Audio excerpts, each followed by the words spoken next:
In this episode of the Smart Community Podcast, I had a fascinating conversation with Smart City speaker and digital business strategist, Joaquim Alvarez. We discussed his technical background in telecommunications and engineering, as well as his career working on a range of big projects for the government, companies, and other private organizations. Kim shares how working on Barcelona City's smart city project sparked his interest in this space and why having smart citizens in the smart community is so important. We discuss his work with Barcelona City, including the 4 agents they look at when developing an ecosystem of integration within the smart place.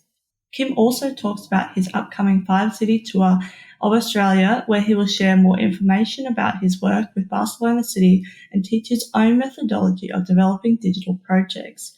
Kim is brought to Australia by Delos Delta.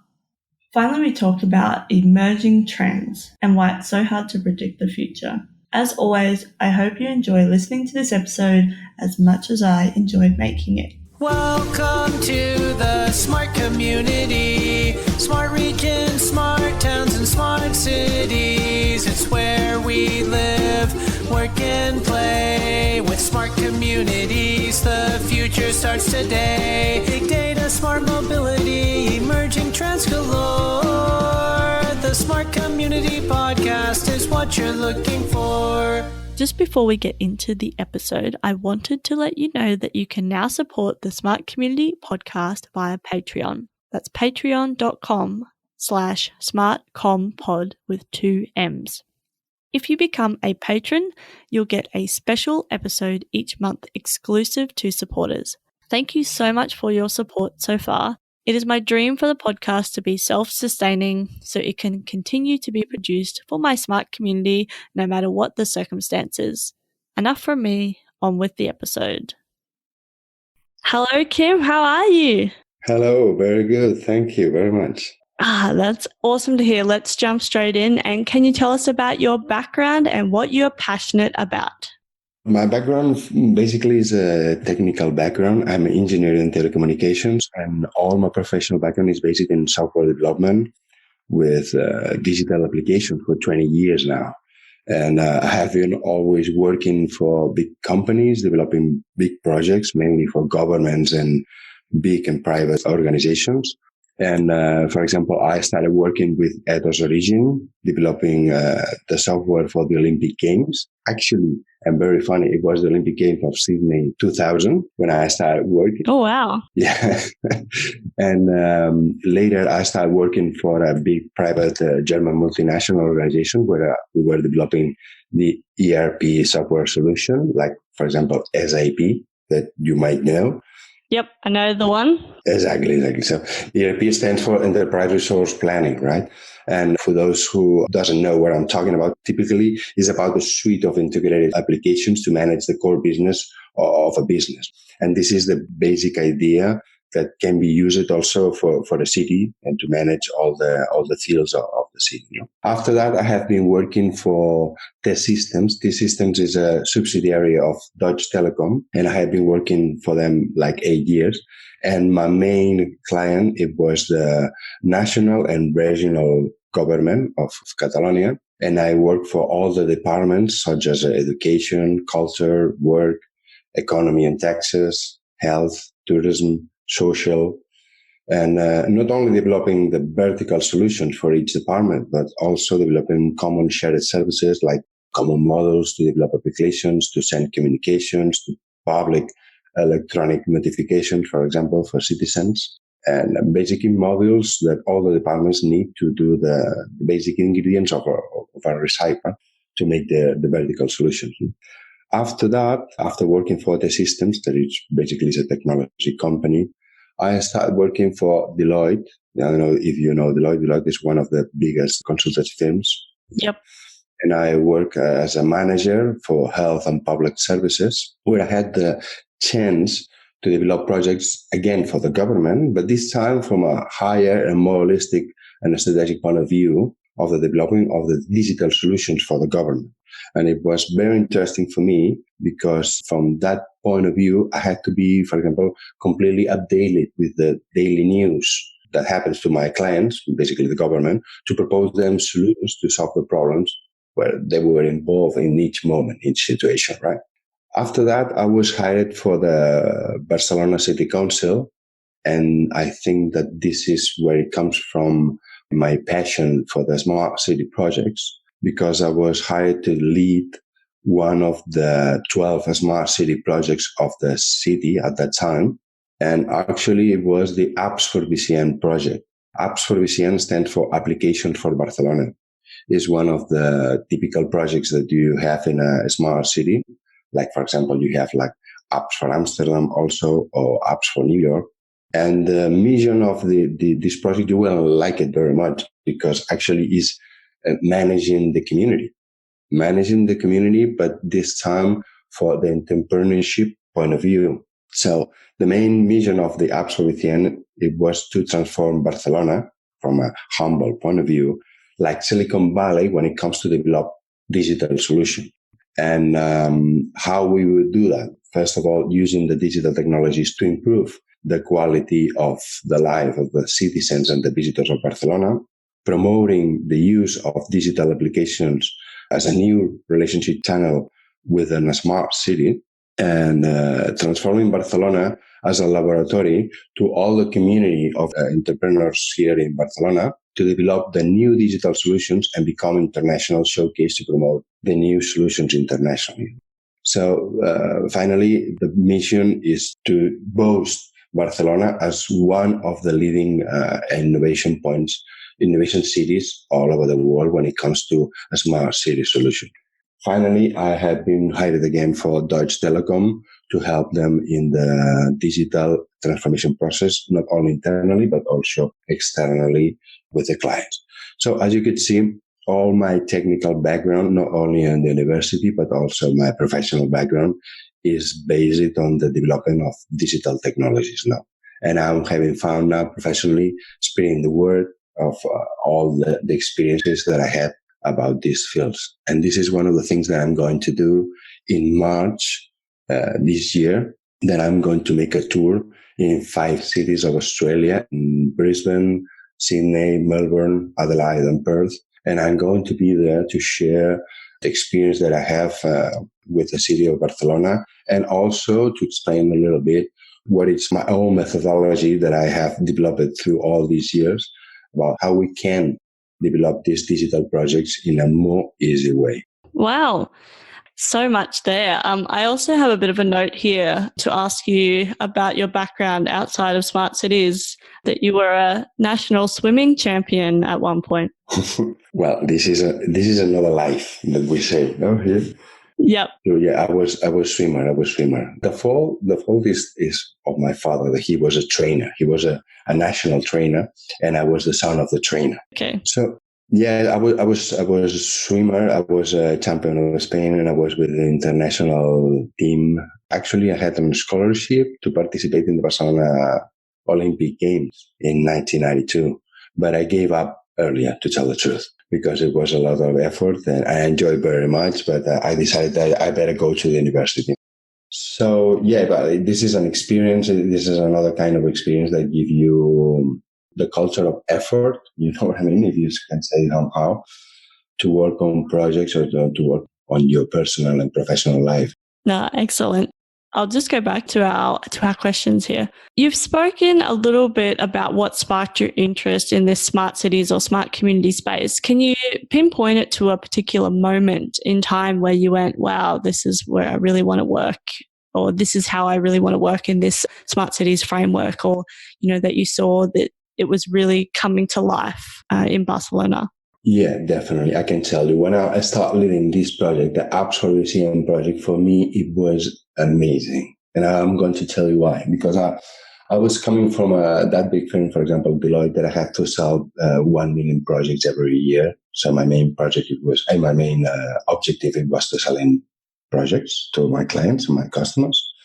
But the main objective of the Apps for VCM project, it was to help to the people to be successful here in the city of Barcelona.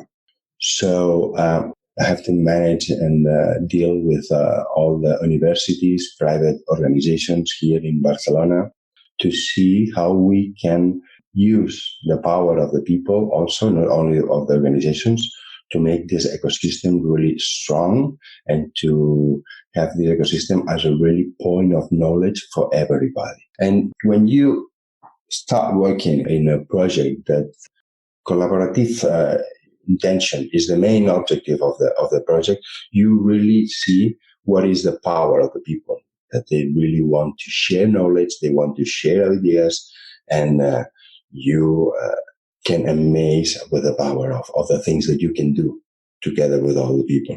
And that's why I like it very much, this project, because all the people is willing to present their ideas, to share their ideas, and to find how they can cooperate between all of them. And that's a good thing, because it's not a thing of money involved, but it's a thing of knowledge and ideas involved. After that, you can have the money, but the main reason they share ideas and knowledge is because they want to know and they want to improve the quality of life of people. And that's a very good objective. Is one of the objectives that I have in my professional career, is to use technology to improve the quality of life of the people. I think that technology, if you don't use it for that objective, at the end of the day, it's nothing. It's useless. I agree. What is a smart city to you, you think? And a smart city, for me, is a city that has really the knowledge of what's going on in the city. And then you, as a mayor or as a urban planner or whoever you are in the city council, then you take decisions through this information that you have. Smart, for example, smart comes from the word intelligent. Intelligent from Latin comes from intent and legere. That means that you have the knowledge to take decisions. So first of all, a smart city, what they have to do is to collect and gather all this information that you have here in the city for whatever reason, for the transit, for the pollution. And then you need to really have a balanced scorecard that give you all the information and you can see the correlations between the things. And when you have all this information, then you can take the decisions. And this is, for me, a smart city. So the basement of a smart city is to have the knowledge of all the data that is involved in the management of a city. And later, you can take smart decisions to manage the city. It's not also the data. I will also put the community, the people, the citizen involved in this concept of smart city. Definitely. I really like taking it back to intelligent and then the Latin root of that. It's an interesting way to bring it back. I really like that. Cool. So why do you think that this concept is so important? Which one exactly? The smart city concept. Why do you think it's so important? Well, I think it's important because nowadays, not only with cities, but I would say worldwide, we have a problem with resources. And when I'm talking about resources, I'm not talking about not only about the water that we have, the energy, the fossil fuels that we are using to run the cars and everything, but I'm talking also about space, for example. And in Barcelona, one of the things that we have is the scarcity of space. It's something that you don't have in Australia most of the time because you have a lot of space to build new cities or to grow your existing cities. But here, one of the things that we have is that we have scarcity of space. So whenever you have a scarcity of resources, you have to use your intelligence and be smart to know how you can manage all the resources that you have. No? It's like the economy that you have at your home. If you have a scarcity of money, at the end of the day, you have to be smart how you have to spend your money, right? So I think worldwide has come right now a moment that we have to think about the planet like the heritage of everybody. And we have to take responsibility on all the resources that we have.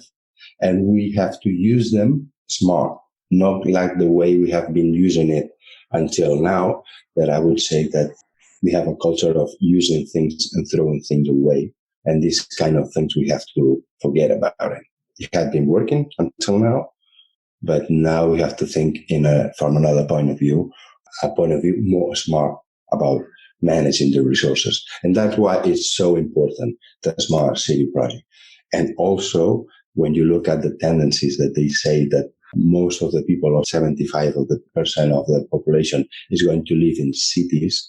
So you have to imagine what kind of density is going to be in the cities and how you're going to deal with it. Mm-hmm. I like that analogy of if money is scarce, you have to be smart about that, put yourself on a budget. So it's kind of like we need to put the places we live, the world on a budget, so then we'll have enough resources, because we've been just spending willy-nilly up to date. And so we need to go back, take a snapshot of where we're at, and then really be smart with the different elements of a city, different elements of the place that we live, the communities that we live in, and really manage those. And you do that through the smart use of technology and data, and bring the people along the journey, so then people know that we're on a budget. And we can do it in a way that, it's not restrictive, but it's just changing the way that you think. Okay, let's talk about Barcelona. Can you tell us how Barcelona is embracing the smart city concept? Obviously, talking about some of the projects that you're working on, and like overall as a city, how is Barcelona embracing this concept? Well, Barcelona is embracing the concept of the communities, for example, like I told you before, with two main, or I would say 3 lines of action. First of all, we are working on this concept of gentrification. That means that we have a really massive amount of population here in Barcelona, not only for the citizens of Barcelona, the Catalan people, but also for the tourist people. And we have a problem here. So one of the things that we are working is in this line of action. Another one is we have a problem, for example, that is called the future digital society. And we are working on how we can involve to the citizen in the management of the city. So like in any other fields, like for example, in health, we have the expert patient. That means that the patient have to have a little bit more on responsibility on their health. So we have the same concept here, and we think that the citizen have to have a little bit more of responsibility also in the management of the city, bringing data and defining the problems or evaluating the solutions that the government can give to the citizens, right? We have like a mature model here in Barcelona, and I would say that we have like 3 levels when it comes to smart cities. And the first one is when you have a smart city that goes after the big multinationals like IBM or Cisco, where they try to sell their solutions oriented to the smart cities. And then you have another level where the government takes the leading of the smart city development, and then they tell to the big multinationals what they have to do to accomplish the requirements that they have. And the third level for me and for here in Barcelona is when the citizen really, I would say, not manage the city, but helps a lot in managing the citizen, either the living here in Barcelona, and to give the opinion of the public policies and all the actions that the government is taking over here. Interesting. I'm really keen to hear about what you plan to do when you're in Australia in March. Can you talk a little bit about that, and what kind of experiences you really want to bring with you and share with the Australians that come to your, I think it's workshops and sessions? Definitely. One of the things that I want to do here in Australia, I want to make a different event when it comes to smart cities, a little bit different than what I have been seeing all over the world. You can make an event where you explain all the experiences that you have. Like, and this is one of the things that I'm going to do. I'm going to explain all the experiences that we have here in Barcelona and which are the latest trends that we have, or they are explaining here in the Smart City Expo and the Mobile World Congress that we have it in March. So I will explain what are the best practices here in Barcelona, but I also will make a little bit of training and a little bit of hands-on experience with the methodology that I have already developed, that is related with the smart cities and the digital development of solutions, right? I have developed my own, what I call the digital value canvas. And it's about thinking about the technology. What are the solutions that you came out of the technology, but without thinking of the technology? And I will give you an example for that. One of the things that the digital technology is allowing to the people is, for example, the participation. Participation. You will ask me how, for example, because, for example, in Facebook, we all work for Facebook, for example, putting content every day, right? They put the platform and we put all the content now. So this is one of the new things that we have in our society that are new, and how the people can participate. So one of the things that you have to think whenever you build a new digital solution for your smart city is how you can make the citizen involved in that service. So this is only one of the points of the digital value canvas, but you have a lot more. How you give the services to the people in the right moment, in the right space, for the right channel, and so on. This is the kind of things that we're going to do in our event. So first of all, will be telling the experiences of Barcelona and Europe in general about smart cities, and then start working on this training that I'm going to do. First of all, explaining the methodology. And after that, in the afternoon, we will do some exercises with the challenge that the people, the participants can bring of their own city. So an experience that you can learn a little bit, not only what is going on all around the world, but also how you can use this methodology in your day-to-day basis. Oh, sounds really interesting. I'm sad that I won't be here. I'll be overseas when you're in Australia. Oh, what a pity. But anyway, we'll catch up when I'm in Barcelona. Okay. I think that really leads on to this next question. Obviously, in Barcelona, you've done so much in that space. And what are your thoughts about integrating across the different disciplines? So the government, industries, academia, the citizens, you would have had to do a lot of that building this Barcelona smart city. So how do you think we can do that in a better integrated way? Or what are some of the methodologies or tricks and tips that you used in Barcelona? Here we have what we call the 4 helix. And that means that for us, it's important that 4 agents, they are inside of the scene. And that means that, first of all, it has to be the government. Second one, it has to be the universities. Then you have the private companies. And later, you have the citizen.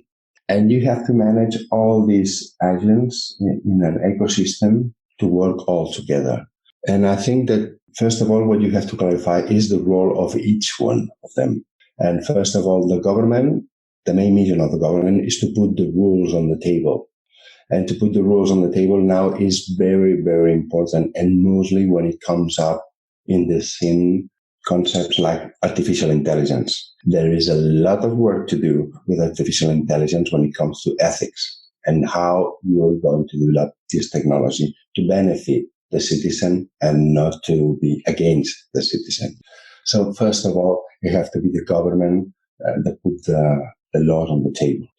Second one, you have to be the university. The university, it's a point of knowledge and research and investigation. They have to be commercialized. They have to be put it on the market, but now by the private companies. And then it comes the citizen. That is the last one, but it's the most important actually, because is the one who's going to tell you the requirements that they need. They will give you help on defining the problem, on defining the solution, and finally evaluating the solution. And those are the 4 elements, the basic 4 elements that have to be related in the smart city development.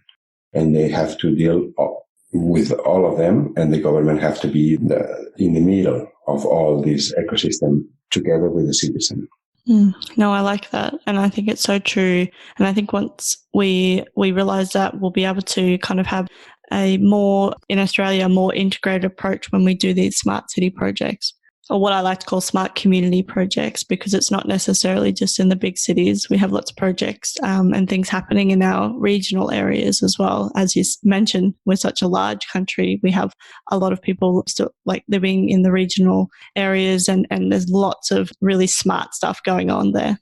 Yeah. Of course, at the end, you can use solutions from city to city, but also you can use it at regional level.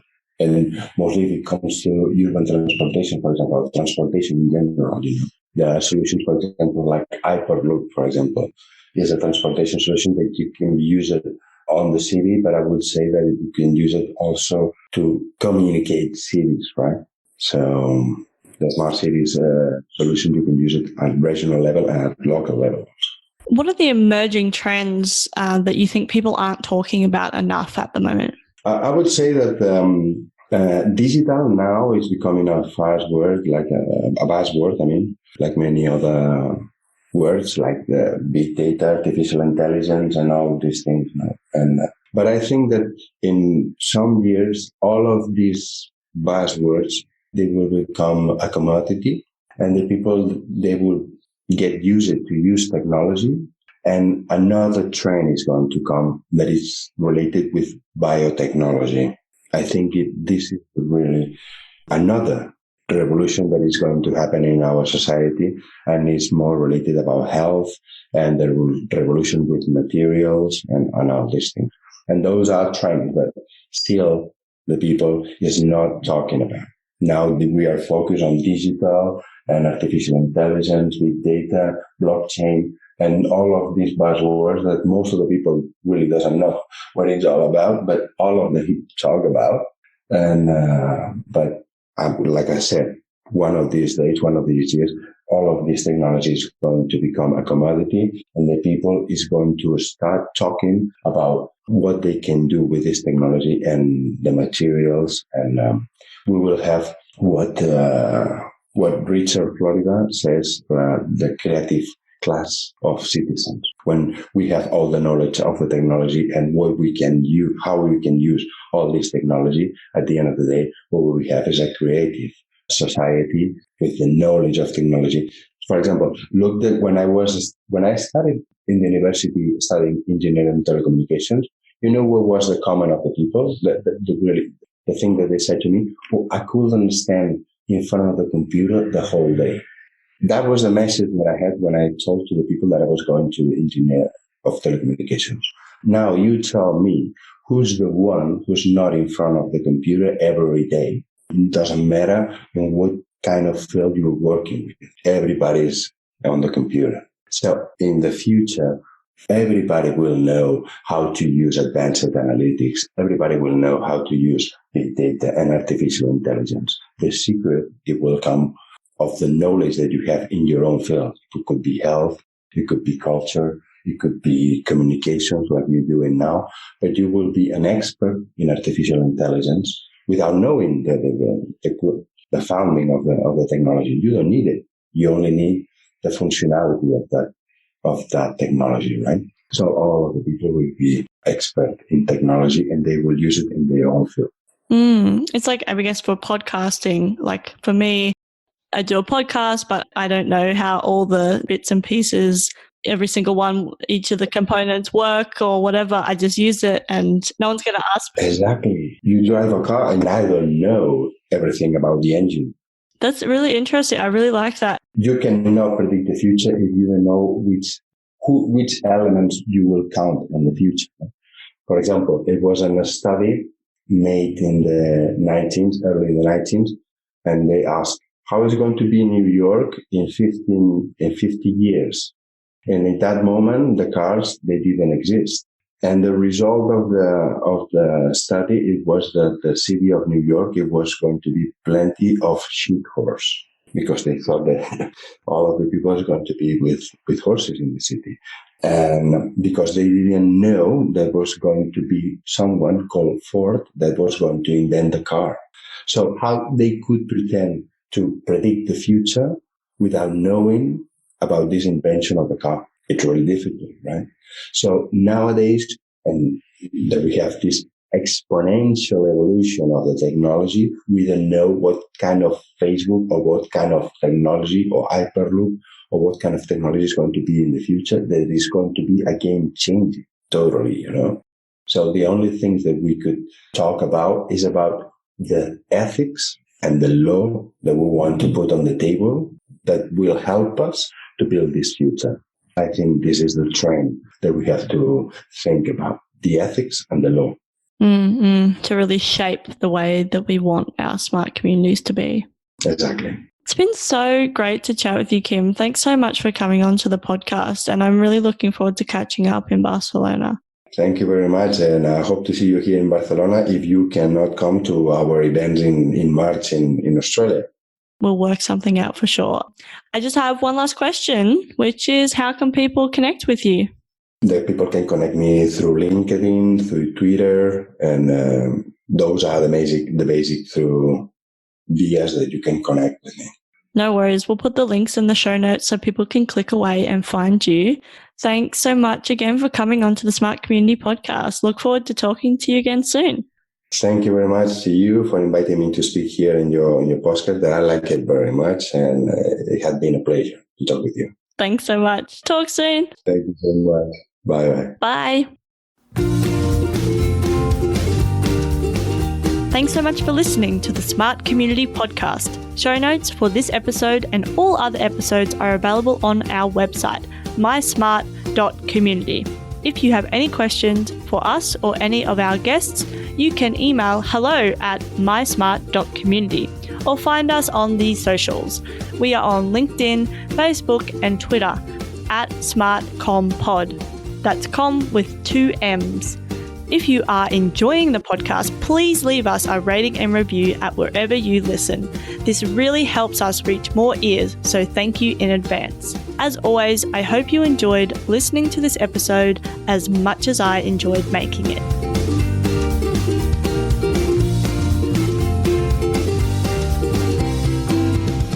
The Smart Community Podcast is what you're looking for.